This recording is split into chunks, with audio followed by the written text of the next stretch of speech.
CORA BookTrek. Can I hear everybody say CORA BookTrek? CORA BookTrek. So the word CORA means Community for Relevant Arts. Community for Relevant Arts. And the word BookTrek originates for a movement of books from one community to the other. You know, the way we move from one place to the other. So we stylistically make a book to move from one place to another. And how do we do that? Is by promoting literacy. Now, if I ask you one question, why are we here today? Some of you will say the only person to leave the house to come to school. You know, some will say that someone's getting girl, they're already smiling. So the aim of coming to school is to be educated, is to learn. Are we together? And because of that, we incorporate the idea of BookTrek, that is the system of reading. Now, we have done many theoretical aspects of reading in the class. You know, do you have any students here? Students, you say I. Thank you. So yes, I'm happy to be in the midst of students. I'm also an student when I was in school, so yes, we are brothers. So what am I say there is that we have done many theoretical aspects of reading. Books has been recommended in the class for reading.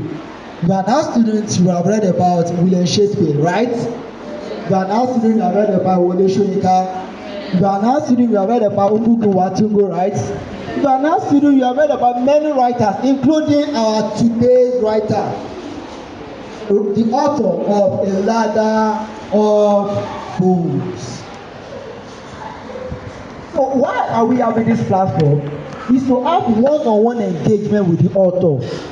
How many of you have critiqued a book? Probably you got a book, I was like, why did the book end here? Why did the story end here? I need to see the author. I need to ask, why do you stop the story here? Good, yes. That is why we have this platform. To have one-on-one conversation with the author. To ask some critical questions about the book. To understand the idea behind the book. You know, I've been to many book treks and students will ask, when do you know that you can write? These are actually repeated questions. But apart from that cliche of saying, when do you know that you have this gift of writing? There's another aspect of reading, that is, you need to learn about why the author wrote this book. I read a book, we had one book trek a couple of months back, titled COVID-19,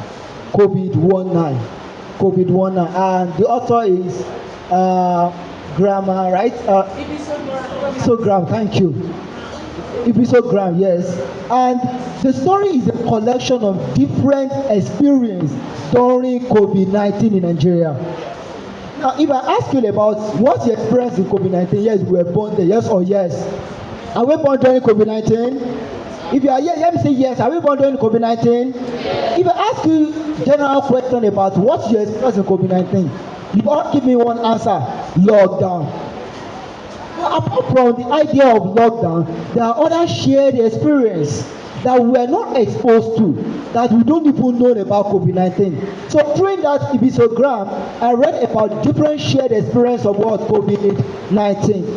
Now today, we are going to another fantastic and amazing book, a book that not only entertains us, but educates us, enlightens us about life and literacy. So because of that, let me give a short introduction of what CORA BookTrek is all about. So CORA BookTrek aims of preaching literacy in Nigeria, precisely in Lagos State. So what we do is that every month, we go to different communities in Lagos State and we invite authors and students to have one-on-one conversation and engagement, to know more about your work, to know about his or her work. I was not fortunate. I would have loved to meet William Shakespeare myself and ask him some questions about some of his works. Are we together? So this opportunity that you have today, please make a good use of it, because this is a one-time opportunity to sit down with the author and ask one question about his work. My question will be, why the title A Ladder of Bones? That will be my first question. So I'm challenging everybody right now. I'm charging everyone right now to start thinking about what will be your question about this book. Ladder of bone. Is it true that we can have a ladder of bones? You know, in the Bible says the dry bone shall do what? Thank you. Can we say it again? A dry book can do what? Now today is not about dry book that is rising again now. It's about reading about a book called A Ladder of Bones. Without taking much of our time, please give it up to as I welcome the author of this book, Dr. Bunmi Oyinsan. A round of applause for her, please. Thank you very much, man. Thank you very much, man. Thank you very much, man. Thank you very much, man.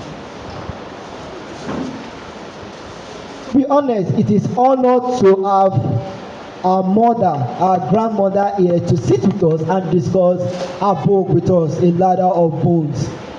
Now, before diving directly into the conversation, we want to have a short reading of this book. So, as I call one of the volunteers for this amazing platform, Miss Mola, to give us the first excerpt of this book, A Ladder of Bones. Please, a round of applause while she's coming outside. Thank you very much. Thank you very much.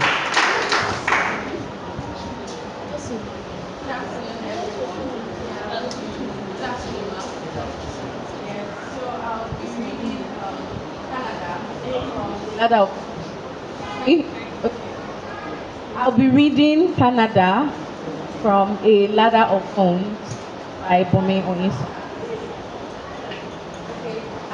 Victoria Day. This illustrious long weekend when Canadians prematurely summoned, because evidently anticipation trumps the Gregorian calendar. Once celebrated as Empire Day, it now serves to honor the official birthday of Canada's monarch through the relevance to the actual birthday of the reigning sovereign. It's amusing, non-existent. The day pays homage to Queen Victoria, the monarch under whose rule Canada cobbled itself into a federation. This homage is, of course, in spite of Newfoundland's leisurely 80 years hesitation before it hopped into the unity train. Imagine the Confederation Party waiting awkwardly, checking its watch, wondering when Newfoundland would finally show. Yet, despite the enduring reverence for the crown, many Canucks remain blissfully unaware of the historical quirk that almost had them exchanging snow for sand. They would rather not remember that had it not been for prevailing negrophobia, the sunny Caribbean Isles might now be sporting the maple leaf flag, transforming Canada's image from the staunch, saltfish basin of the Northern Atlantic to perhaps the spirited Rome capital of the Americans. Now, wouldn't that have been a glorious twist in the national identity tale? In the good old days, rich Canadians, giddily claiming themselves to be British, went to their cottages and fadishiously got drunk for 3 days of Empire Day revels. These days, they are not so rich offspring who cannot afford cottages because of the precarious state of the economy. Host frolicking barbecue parties, all booze, burgers, and bikini. There are few fireworks now. They've almost fizzled out along the empire. Still, some people who do not quite see the sense in downgrading a celebration as rich in meaning as Empire Day to the nondescript Victoria Day cannot resist lamenting the fact that most so-called new Canadians completely ignore the rich British tradition of Canada. As such, patriots who choose to hide under the Hudson Bay blanket of traditionalism ruminate loudly on the need for more citizens to focus on Canada's European heritage. Thank you.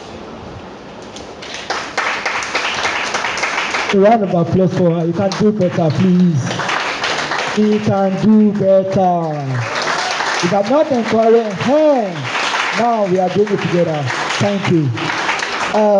Before we move on to the second reader, please, We don't have the book here, but I want you guys to pay a good attention to the excerpt so that when you are raising your questions, you should be able to align your question with what is about the book. Is that okay?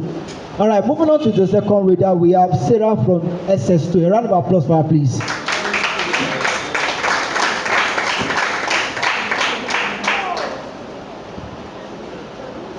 I'll be reading from page 96 to 100.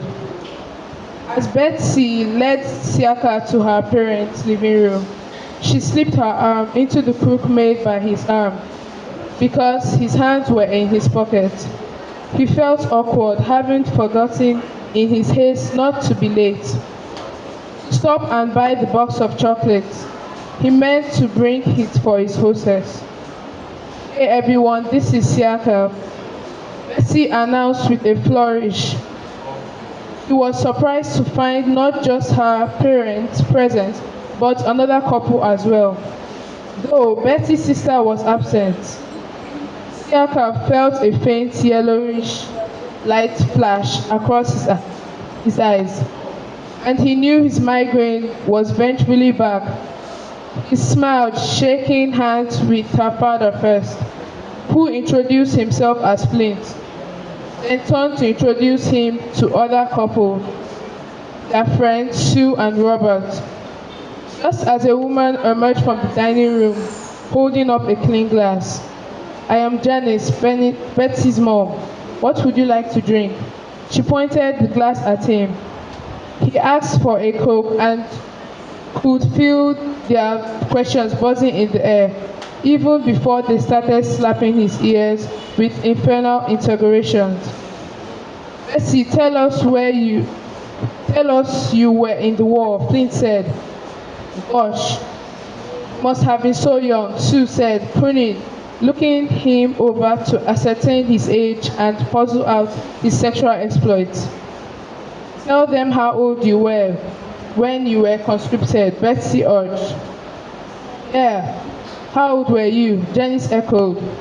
Well, I was about 10, almost 11 at that time. He flinched when he heard Sue gasp. She was imagining unrestrained raping. All positions, no holds barred. Poor child, she said, how awful it must have been for you. But did you actually see any real combat? Flint asked. Siaka had been told was an American Gulf War veteran, which meant he survived roadside bombs by spraying bullets at anyone sporting a turban and sandals. Siaka nodded, wondering when the questions would end up. But there was no respite. Robert, who had been slouching only moments before, sat up now to scrutinize the poster boy Labrat. But did you actually kill anybody? He asked, yearning for a yes. Siaka nodded, turning to face Robert, silently shuttered the hospitality. What I cannot get over is how well you have adjusted considering the horrors you must have gone through. Janice is conscientious hostess, blotted out to diffuse tension, not at all superficial, but saturating the marrow and the heart and the lungs. That's the best we can give. That is a fantastic reading. Fluent, accurate, with clarity. All right, I know there are tons of questions in our hearts. What is this book? What is this book about? What is the story about? As an art student, we are told that there's always a protagonist in the story, there's always an antagonist in the story, there's always a plot line. What is this book about? So because of that, we are moving directly to the discussion. And it's time to unveil the book, the story behind the story. You're going to use the microphone. What is this book about? Thank you. Good afternoon.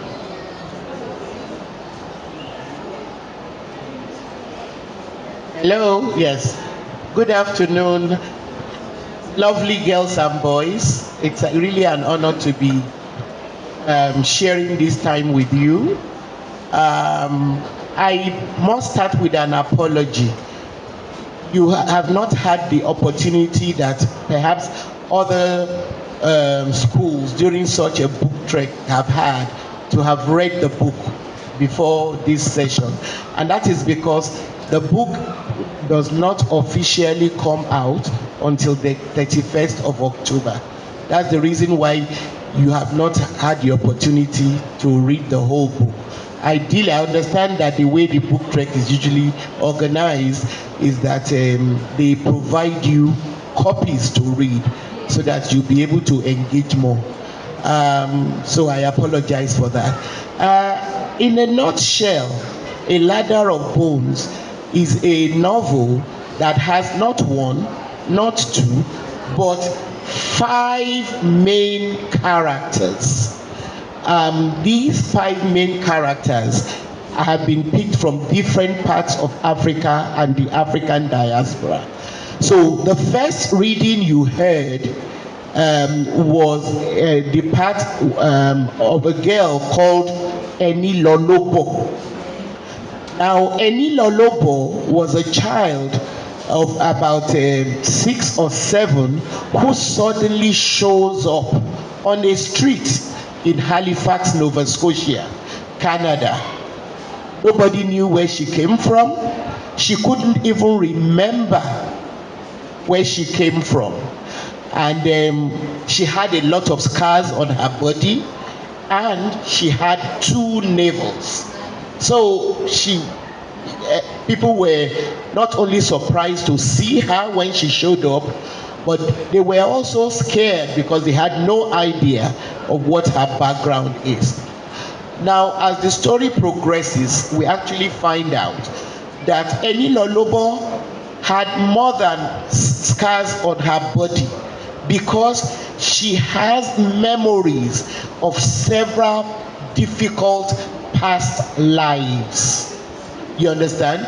She had memories of herself as a young girl being captured from Africa and sold into slavery. At another point, we see her remembering a life as a young black lady enslaved in America. At other points, we actually see her on the slave ship. So she has many of those. So the scars on her skin are just the beginning of her story. Okay? So I want you to hold on to the idea of Eni Lolobo as one of the main characters in the novel.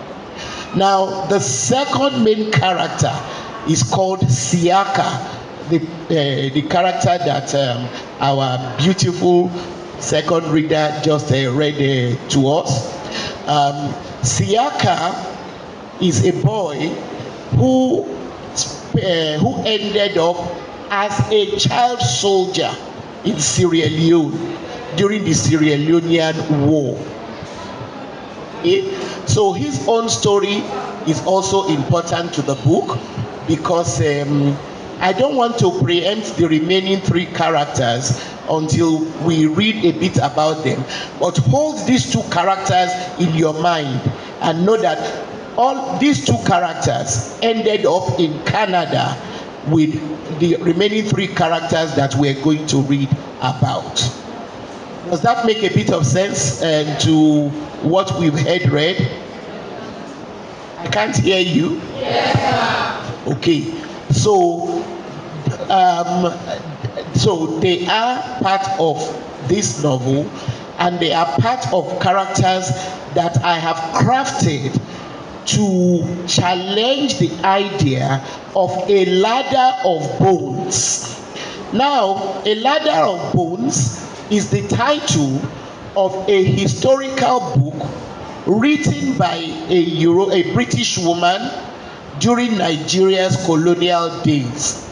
And in that book, she tries to claim that Africa, especially Nigeria, where she said she lived before writing the history book, that we were such wild people, almost like animals, selling our children. She had very little good things to say about us and our ancestors. Rather, she claims that when the missionaries and the white people came, that they came to help us, and that in order for them to be able to help us, they sacrificed their lives, and the development she claims that they gave us is what she has used a metaphor to describe as a ladder of bones. So I have written this novel to challenge a lot of the claims that she makes about us as Africans, as Nigerians, as black people, and the claim she's making about white people as being superior people who have, been the ones to contribute all the development to this world. So just hold that kernel, and as we go on, I will expatiate. I would really love to hear if you have any questions about the parts we have read so far. I'd really love to hear. A round of applause for her, please. That is not enough. That is not enough. It is not enough. Let us be frank with ourselves. Thank you. Thank you and thank you. All right. Thank you. If you listen to that detailed, I won't call it analysis, a detailed summary of that book by our Honorable Dr. Bunmi Oyinsan, you will realize that there are many, in fact, different ideas that are webbed together, starting from the system of colonialism, pre-colonialism, talking about the journey motif, talking about story, account written for Africa by the Europeans who call themselves the gods. How many of you have read the Independence, Sarah Ladipo, right? Yes, Sarah Ladipo. How many of you have read the Independence? This is a similar story, but not to bore ourselves too much, because we have more to learn today. In fact, my book is full with different ideas and jottings. All right, Tima. How related or significant is this book to our generation, especially our children? In fact, I wrote this book for your generation. This is why the 5 main characters in the book are all young people. I wrote it because I've been running this school since I think 1997 or 1995. So I have had the opportunity of seeing how brilliant and gifted our children of this generation are. But I also worry that, in spite of your dedication, your determination to succeed, and honestly, I am not saying this because people are sitting in front of me.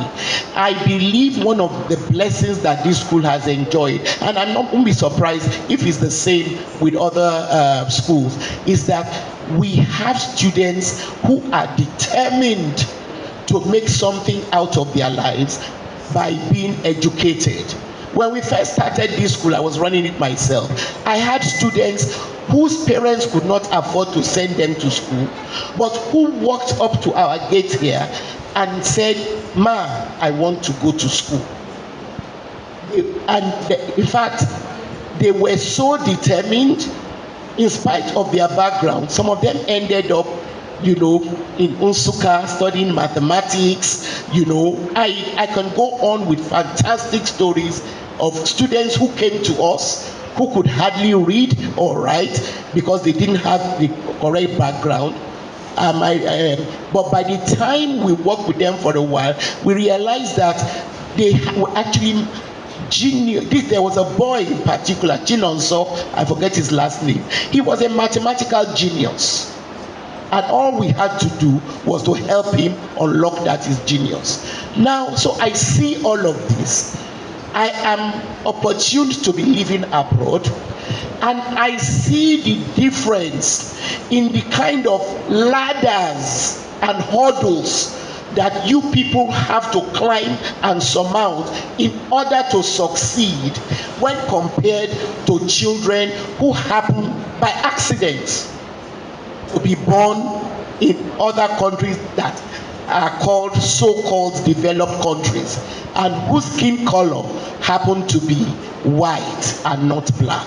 And I believe that the world cannot continue that way. You have as much right as children from anywhere in this world to excel, to actualize all your potentials. Oh my God, your potentials are fantastic. You understand? So this novel was deliberately written to show the kind of challenges that 5 young people who happened in by accident of birth to be born in African countries and the Caribbean, and who also happen to be black, the kind of challenges they've had to face that kind of makes it difficult for them to actualize themselves.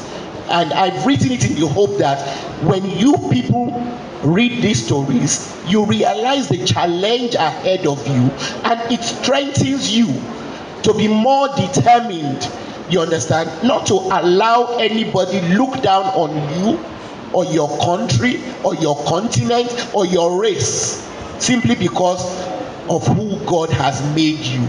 You are the best of the best. When you go back to our history, life started, civilization started here on the continent of Africa.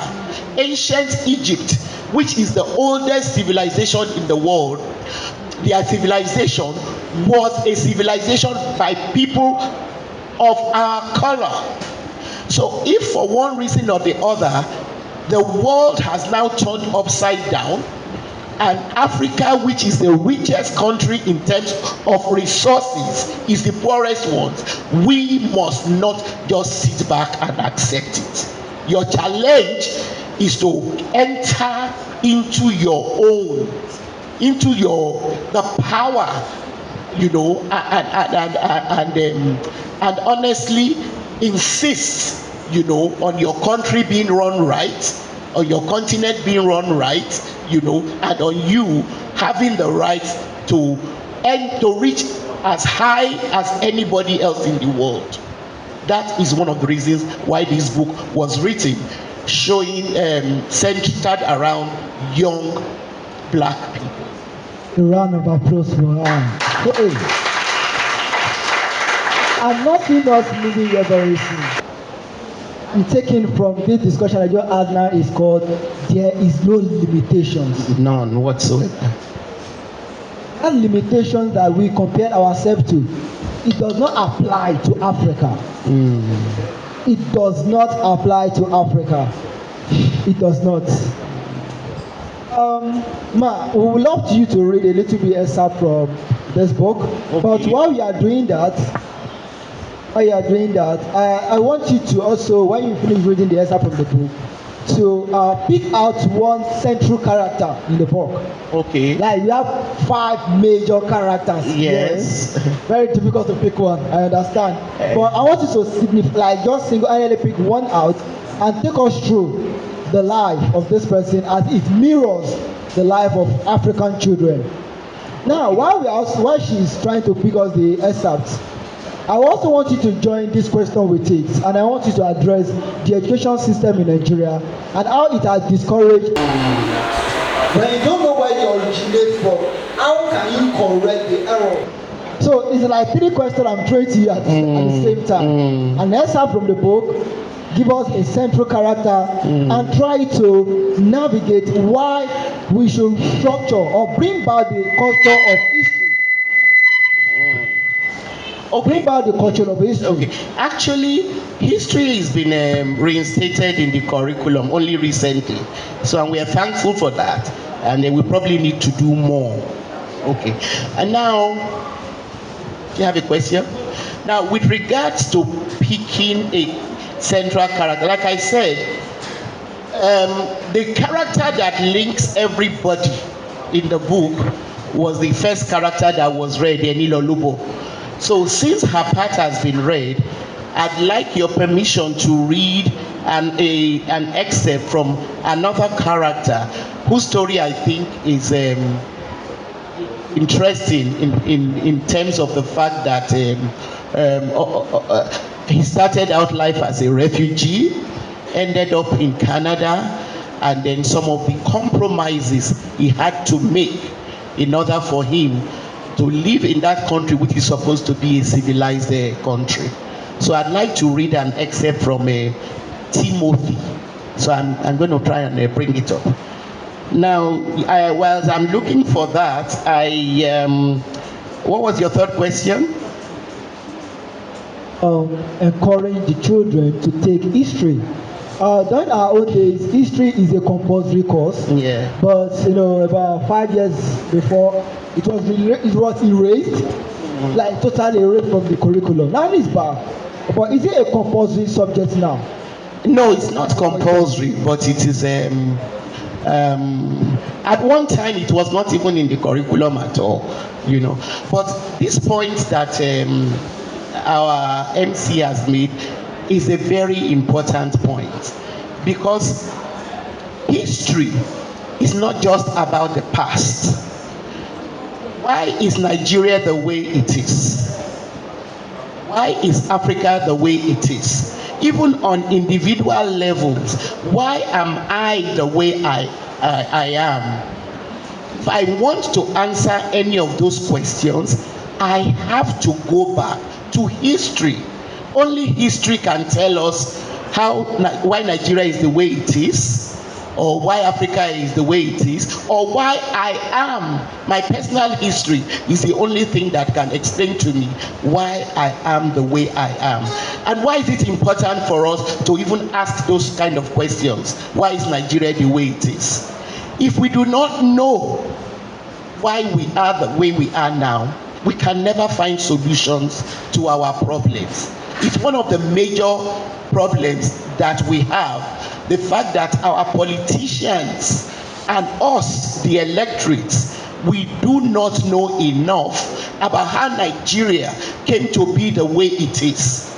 And if we don't know how Nigeria came to be the way it is, how can we, you understand, how can we work to make the tomorrow of Nigeria, to make Nigeria's future, even the today of Nigeria, how can we make it better? And how can we ensure that Nigeria's tomorrow is even better? We must always go back to our history. And don't let anybody deceive you. History is one of the most interesting subjects I have ever come across.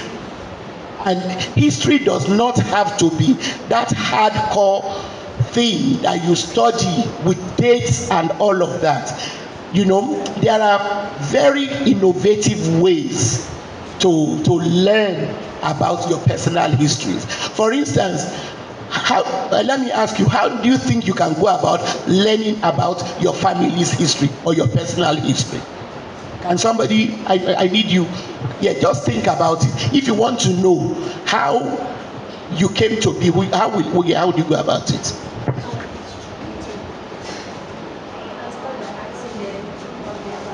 Asking who? Very good. So when you actually sit down to ask your mom, your dad, your grandparents, your uncles and aunties, that is history. That is family history. That is one of the best ways to actually learn about your immediate family. And then what about if we want to know the history of Nigeria? Apart from reading history textbooks, how else can we know about Nigeria's past in a way that may not be as academic as the history textbooks? Does somebody want to answer that? That's my teacher. Very good, because your teachers are older. How else? Ask the oldest person I know. Very good. That's another good answer. How else? Poetry. Beautiful. Read Nigerian poetry written Nigerian poetry, maybe written at independence and all of that. People like Gabriel Okara, Wole Soyinka, J.P. Clark, all those authors who were writing about Nigeria, you know, in the early days. Yeah, are there other ways? Watching news. Watching? News. Yes. And then reading old newspapers. That was a hobby I had growing up. Okay. We can make research. Sorry? Research. Can make research. Research, yes. In fact, with the internet nowadays, you can Google a question. What was Nigeria like in 1960? What was Nigeria like in like all those things are there, and then, believe it or not, people like me, I actually started a channel for this purpose. Two channels actually, one for grown-ups called Sankofa Pan-African series, where I talk about African history, Nigerian history, and all of that in a way that people who do not have the opportunity to study history in schools can learn.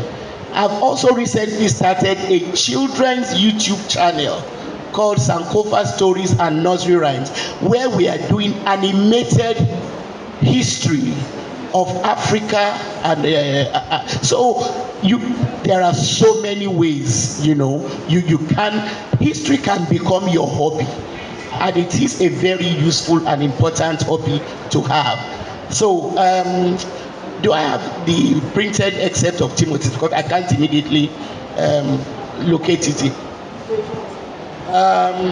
You asked me to read what? No, Timothy.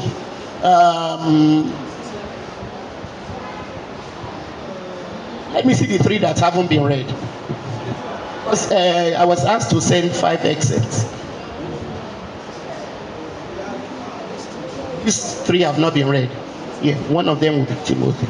A letter of bone. Oh, this is Melvin. Yeah. Okay.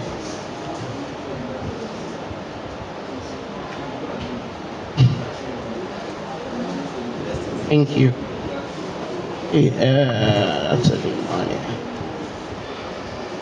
Okay, but have you already assigned somebody to read this? So I don't read the same. Okay. Okay.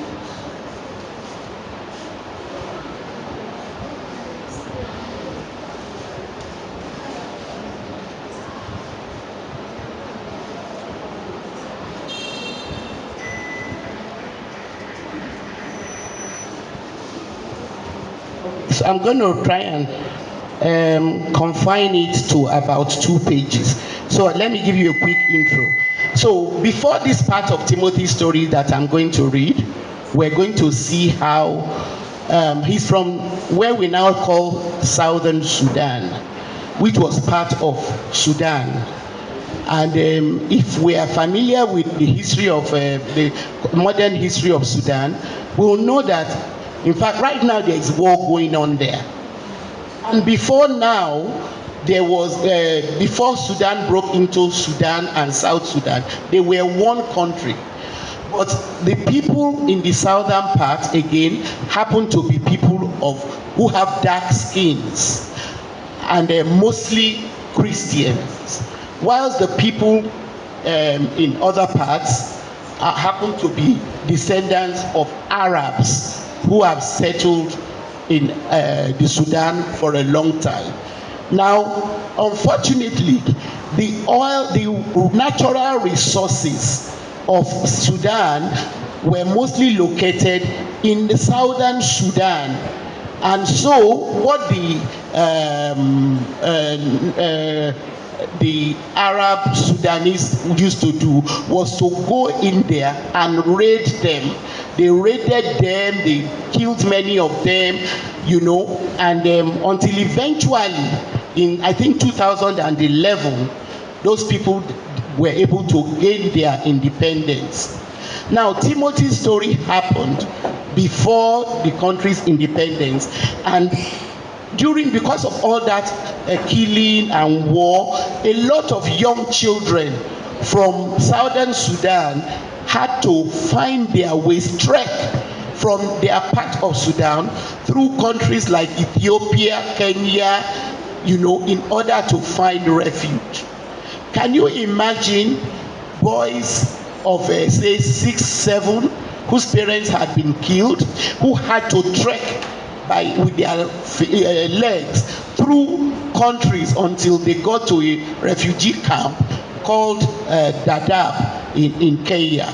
Now, Timothy was one of those boys who found his way to the refugee camp in Kenya and was fortunate, along with a few others of his friends, to be given refugee status to move over to Canada.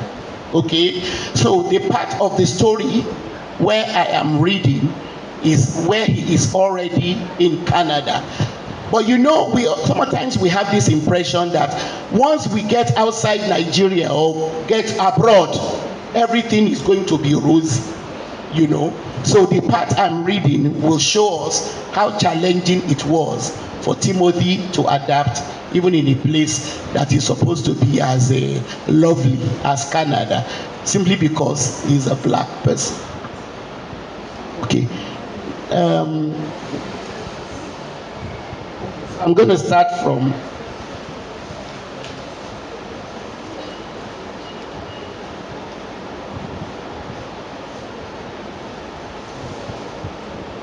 off you go then. The last time I checked, they were almost out. So this is Timothy's boss. He was working in a supermarket in Toronto.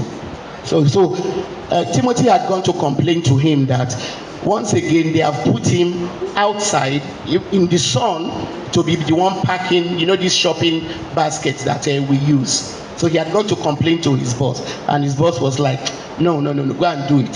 So the boss goes, off you go then. The last time I checked, they were almost out of carts in the shop.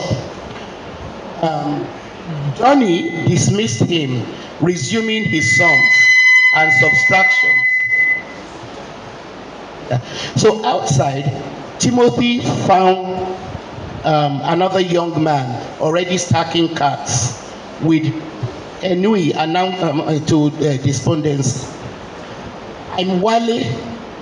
You must be my partner for today, he said, gesturing for Timothy to help guide the long serpentine chain of carts that he was pushing. Is this your first day here? No. It's my 10th day in a row doing this, Timothy replied, thinking the other boy was inquiring whether it was his first day at the store. Well, welcome to the snake pit. It's not fair, Timothy said. And then you die, Wale answered airily, just confusing Timothy. Whoever said life was fair? Wale said, if it was, my brother, you and I would not have been here. If life was fair, you and I would not have been born black. Now, that day, when Timothy got home, he was sharing a room with some of the other Sudanese boys that had been granted refugee status with him in Canada. And one of them, so one of them was complaining that even the rickety car that he managed to buy in order to be able to get to his work, which was far away, was given a ticket, and that he had to pretend like he was an illiterate because so that the judge would not find him. So this is them. So this part I'm reading is where they are discussing. Now, these white people and their laws. If we are not careful, we will die penniless in this country. They won't give us good jobs, and they won't help us go to school and learn a trade to help us get good jobs, Hezekiah said wearily. Daniel nodded his agreement with Hezekiah, They take all our money as tax. If I could turn into a bird, I would go back to all the refugee camps and warn all the people waiting to come overseas. I will warn them that do not believe everything they are telling you about white man's country. It is a hard place to live. But it is still better than the camp or even home, given all the massacre there, Hezekiah said. But true, my brother, true, Daniel nodded enthusiastically. The two of them fell silent. Now, I want to go to school, Timothy said, wishing they had not imposed the rule on themselves to only speak English when they were together. They were all eager to master the language, which they hoped would help them blend better into their new country. My brother, we all want to go to school, Hezekiah said in response. I have emailed Paul. He is going to university in September. But Stephen? Yeah, Daniel could not recall the name of it, last name of Stephen. He's going to school in Halifax. So that place is better than here? Hezekiah asked. He cut his age. And they let him go to school. Now he has qualified to go to university with a student loan. Oh boy, he's very clever. Imagine this, one of them had to lie about his age so they could let him go to university. And this is something that a lot of refugees face in Canada. I'm wrapping up. So at the end of it, they all fell silent, remembering their country. And soon, Hezekiah started humming a song in their language, which they sang in the refugee camp. Gradually, they all sang it. What is home to you? A place of rest after a long journey?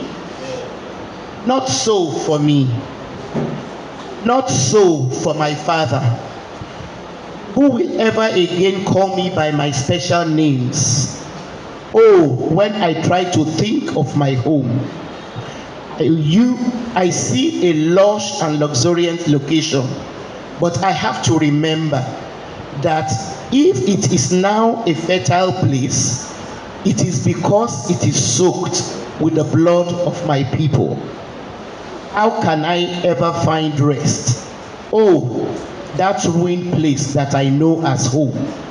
What is home to you? A place of rest after a long journey? Not so for my brothers and my sisters, not even for my mother, who will ever again call me by my special name. So they are all singing this song because they are missing their homes. And they are not really regretting going to Canada, but by recalling the memories of their parents and their home, in other words, by recalling their personal history, they are giving themselves the strength to be able to face the challenges that they are coming across in Canada. Thank you. Is that the best we can do? I always tell you, we want the best.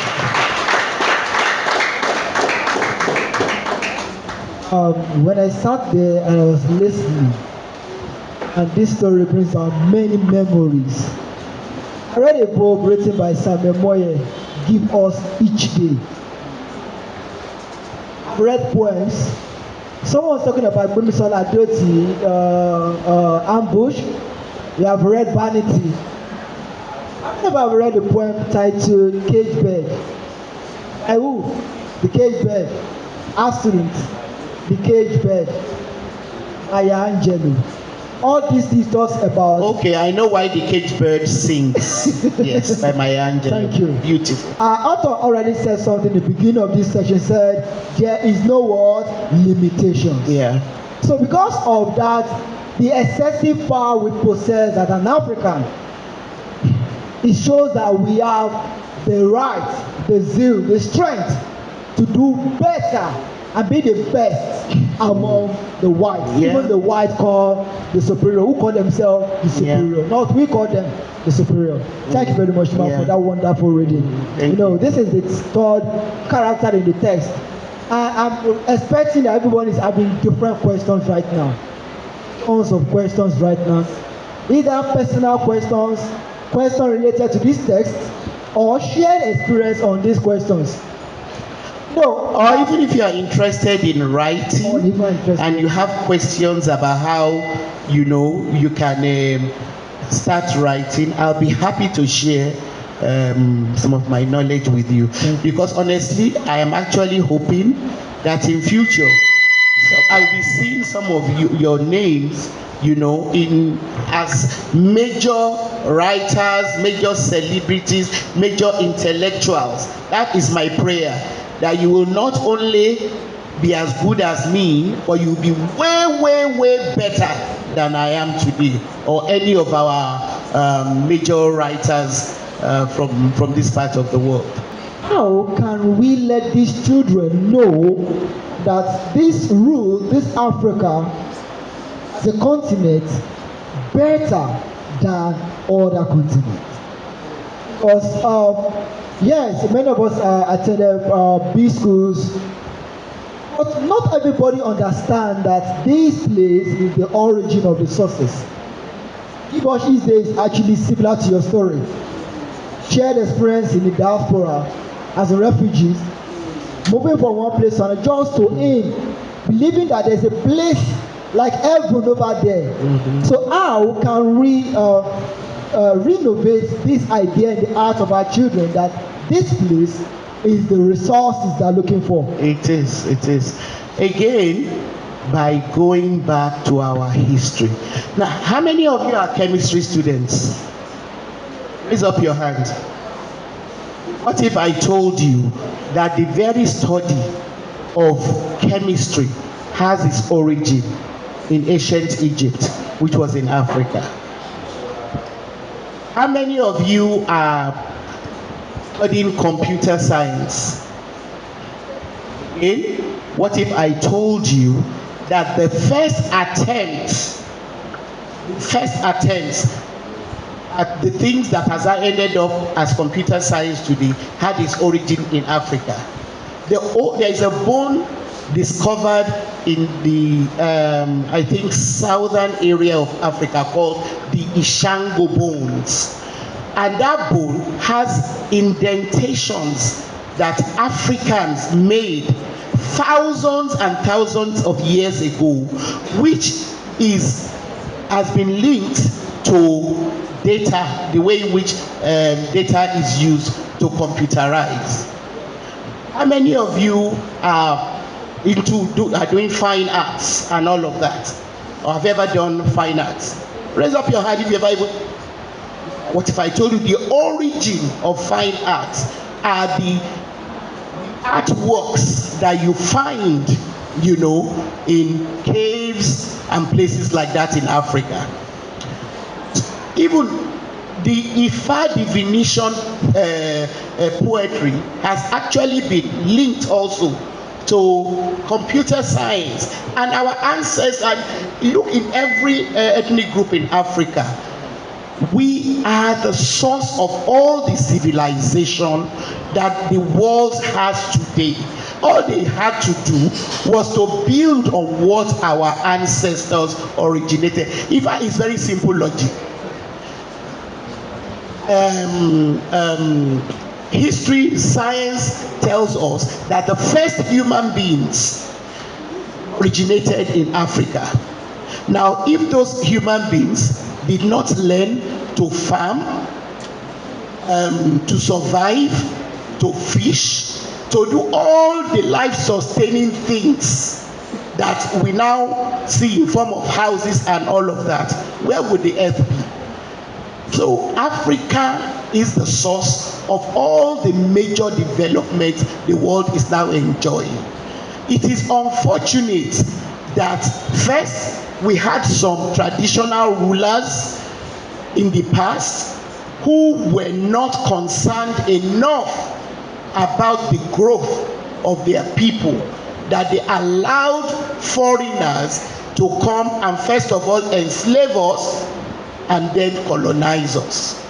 You know, the first set of people to enslave Africans were Arabs, who came insisting they wanted to convert us to Muslims. And then they carted away a lot of people to the Sahara Desert, to Saudi Arabia, to Arabia. The second set of people were the Europeans, you know, who came and also enslaved us and carried us to the Americas and the Caribbean islands. And it was the sweat and blood of our ancestors that developed all the major countries in the world that we are now admiring, be it in Europe or in the Americas, Canada, or anywhere else. So we have within us what it takes to build nations, you understand? But it is unfortunate that even today our politicians are doing the same thing that made us vulnerable to allow those foreigners to overtake us and stop our development, which is why the challenge is yours as the current generation, as the future generation. You must insist on having good leadership. You must insist on being good citizens, because whatever it is you need to make it in this life, it is here on this continent. But you have to fight for it, because those who have stolen from you stole from you because they know that if they did not steal from you, they would have perished. So if today African countries are able to hold on to our resources, insist that, oh, our gold, our oil, our copper, our cobalt, that we are going to develop them ourselves, Europe, America, all of them will collapse. Their economies will collapse. So it is going to be a battle. But you can fight it. You can get back what is yours, because rightfully it is yours. Round of applause, please. We have a few affirmations to do together. I want our attention to do it together. We're going to do this thing together. We are going to say, I am a leader. I'm a leader, and I will make a change. God bless Nigeria. God bless Africa. Please affirm that statement. God affirm that statement every day you wake up. Yeah. You have a question? Mm-hmm. There's somebody at the back. Someone at the back? The platform is open for your question. Midara, okay, tell me. Wow, who exactly are you? What have you gone through and your story? Oh, my personal story. I can tell you who I am today. You know, I'm a mother, I'm a grandmother. I have 10 grandchildren, and I'm slightly proud. I'm really proud of each and every one of them. And if I'm describing myself, I also have to count myself lucky to be the proprietress of your school with such lovely students.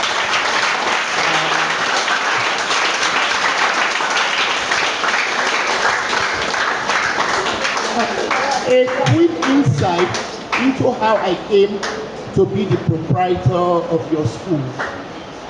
And then going back to this idea of personal history, is the fact that, believe it or not, I grew up in this country at a time when I did not know anybody who did not have the opportunity to go to school. In this same Nigeria. You understand what I'm trying to say? And so, growing up, at the time when Morocco was demolished, I was living in Via. But I had people who worked for me, whose houses and their children's schools were demolished. That was what got me into education. So you see that my own personal history has affected who I am. That's why histories are always important.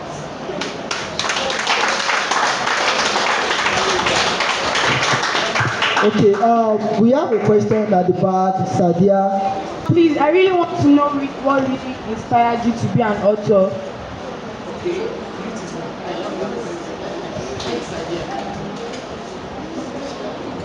Okay, can you hear me?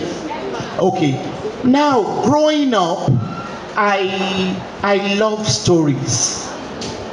And my grandmother, my mom's mom, who used to come and, because both my parents worked, and my grandmother did not believe in them leaving us with house help.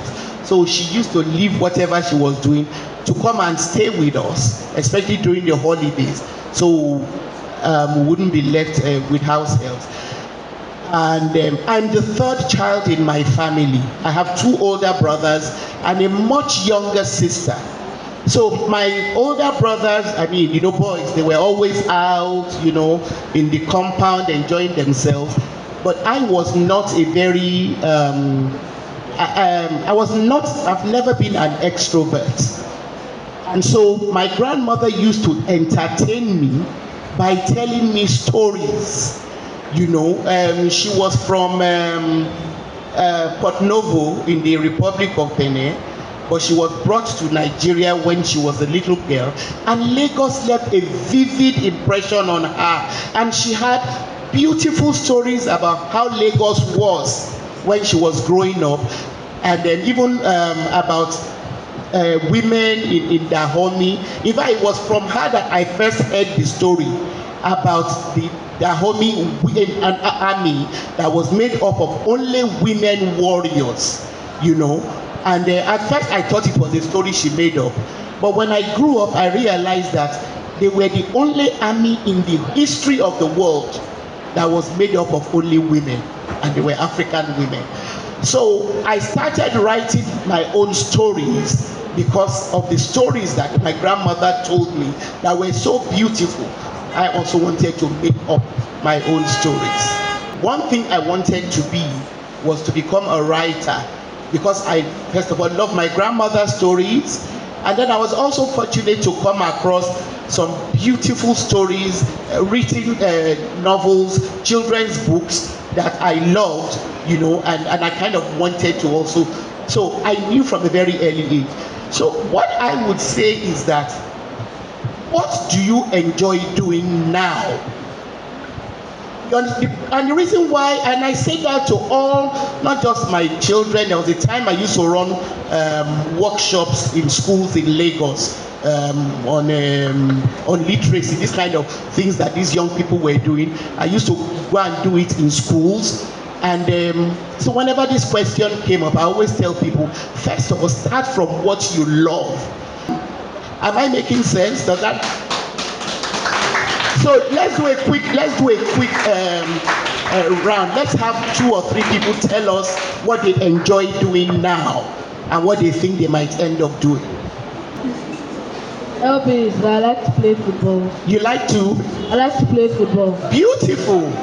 So what are the professions you think are open to you as someone who loves football? Or a referee, or a coach, or a footballer. Yeah, you could also go into sports entertainment. Yes, you could, yes, what you love. Okay.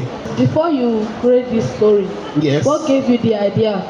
First of all, that book that I said was written by a British woman about Nigeria called Ladder of Bones, I read about 30 years ago, but I was so horrified by her account of Nigeria that thing never left me, and I always wanted, to write something to challenge some of her ideas.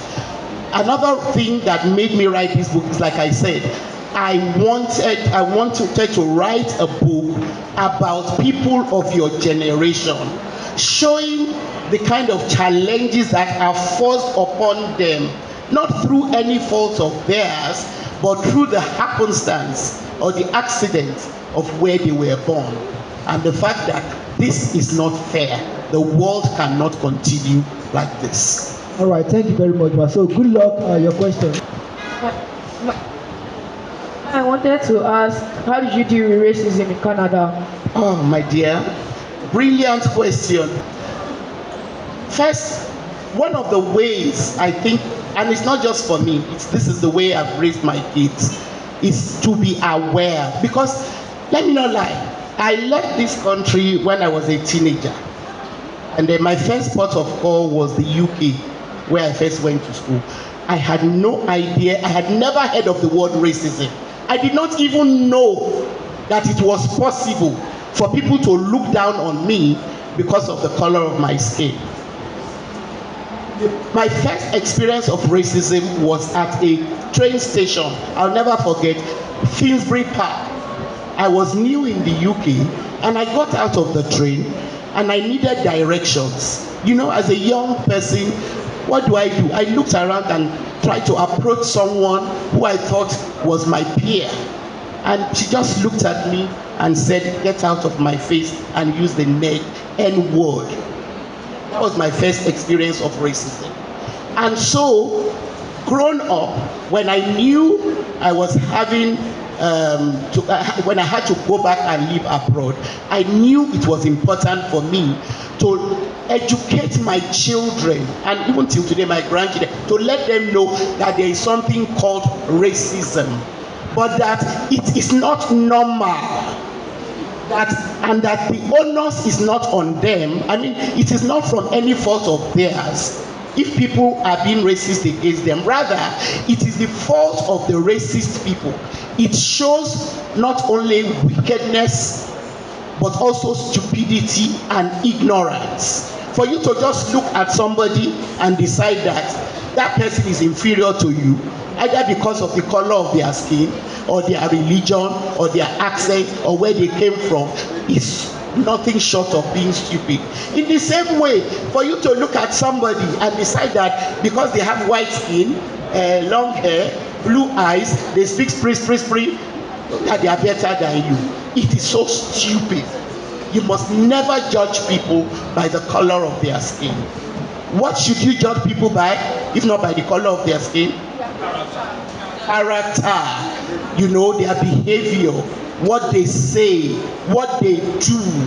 Those are the valid ways to assess human beings. One of the challenges I currently have is the fact that the book is being published in Canada, and so the cover price is high. But I'm actually going to leave 2 copies in your library. So I challenge you to check them out and read them even before the book comes out. You know, and I'm actually hoping that a Nigerian publisher will buy the rights from my Canadian publishers so it can be published at a price that is affordable in Nigeria. But even in spite of that, I will leave 2 copies in your library for you. Okay? I want to ask that, like, you're writing your story already, like, for all of a sudden people start downgrading you, dropping your self-esteem, so that makes you stop what you're doing and there is no one to back you up. Actually, that's a brilliant question. There is no writer out there today who has never had, you know, publishers turn down their work.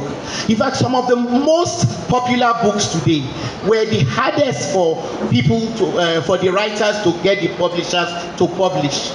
And then let us now circle back to what I said about choosing what you love doing.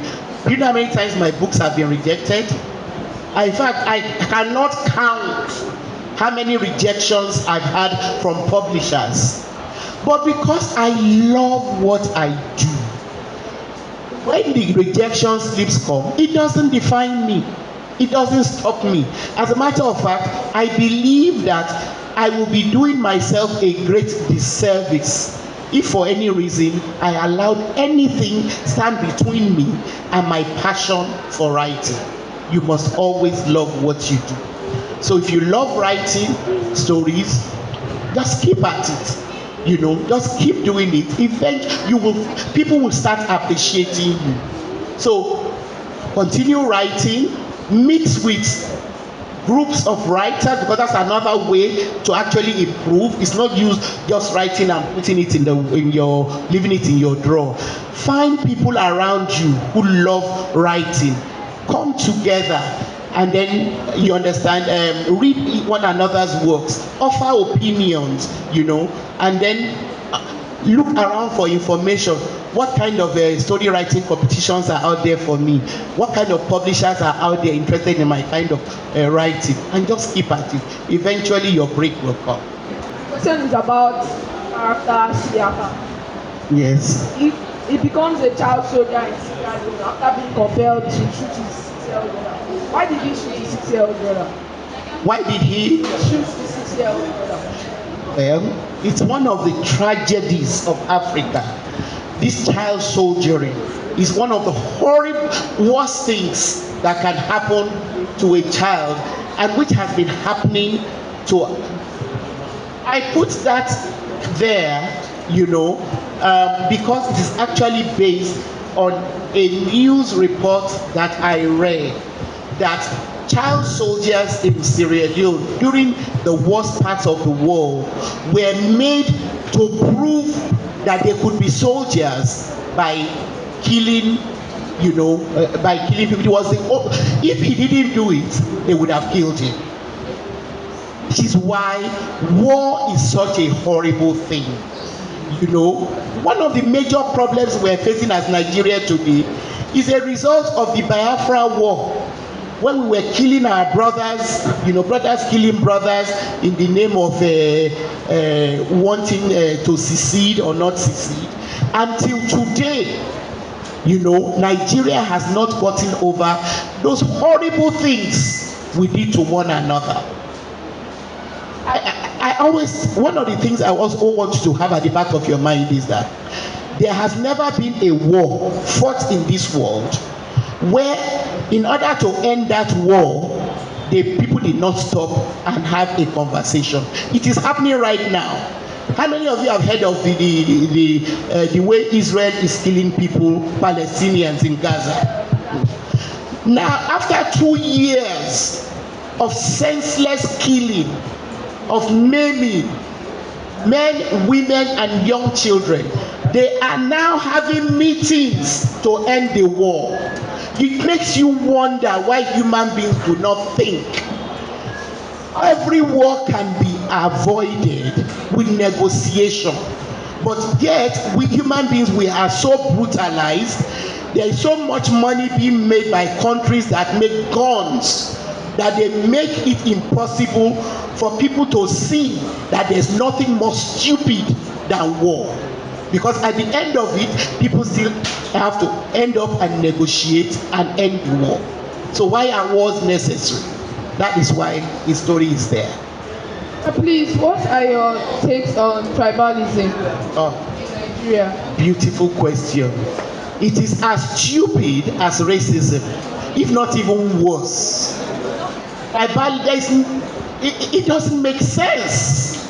You understand?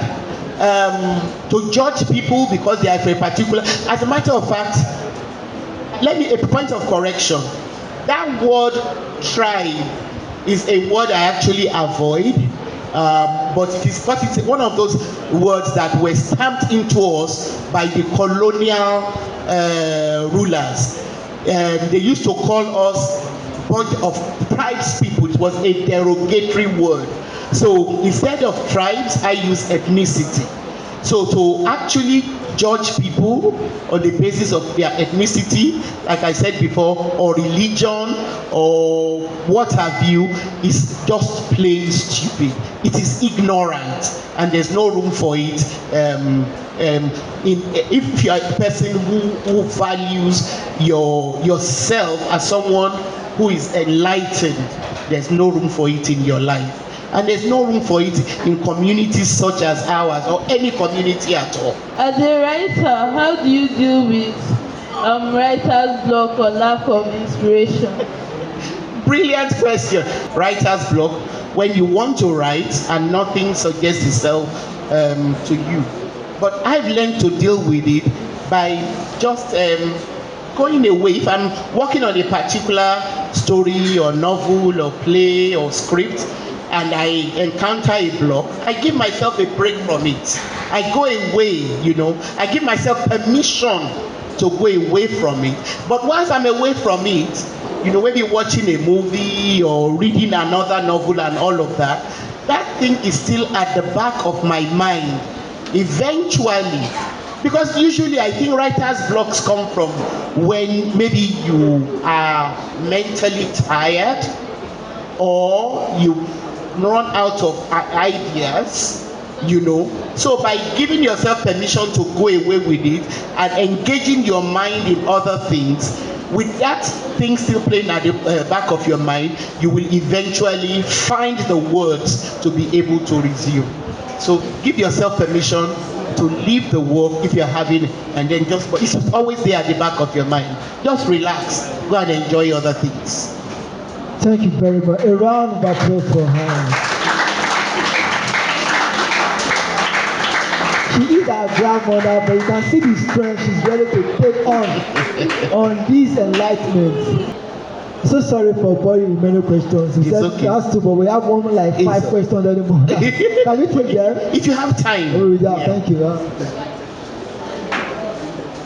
Okay, so I'm sure you have gone through challenges in life. So please can you give me one solution, or how will I say it?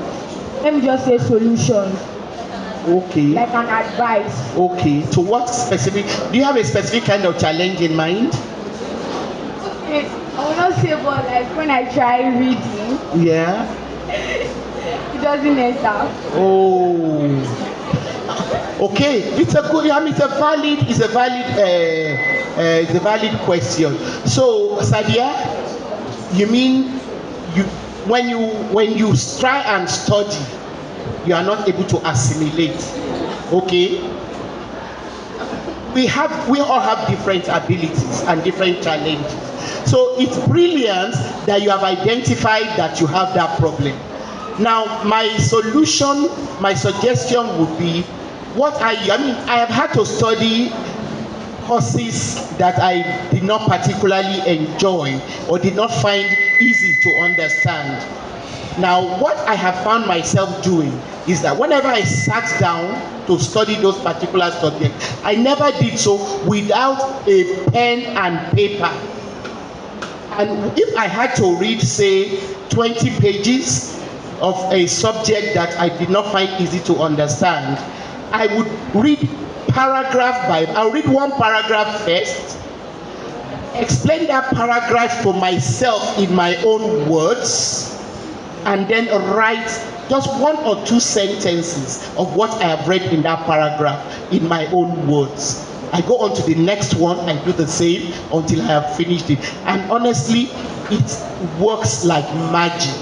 Because unlike subjects where I enjoy, where I just read through, those subjects that I found challenging, that I had to stop and make short notes about, they stick with me way longer. Because that process of first of all explaining it to myself and then writing it down makes it stick longer. So I hope, try it, and I hope it works for you. You're welcome. If you allow everyone to start giving us that question, we will not leave here today. Thank you. All right, what's the advice to wrap up this session? What's the advice for this generation in terms of writing, history, and the world? Okay, yeah. You train your mind to be critical. Don't just accept what people tell you. Research it. Ask yourself, does this make sense to me? Is this something I want to, to be part of my life? Or can I improve? Even the things I'm telling you, question them. My brain is not any better than yours. You are gifted also. Believe in yourself. Know that your role in this world is not to be part of a country or a continent of beggars. Nigerians, Africans, we have no business being so dependent on the so-called developed countries.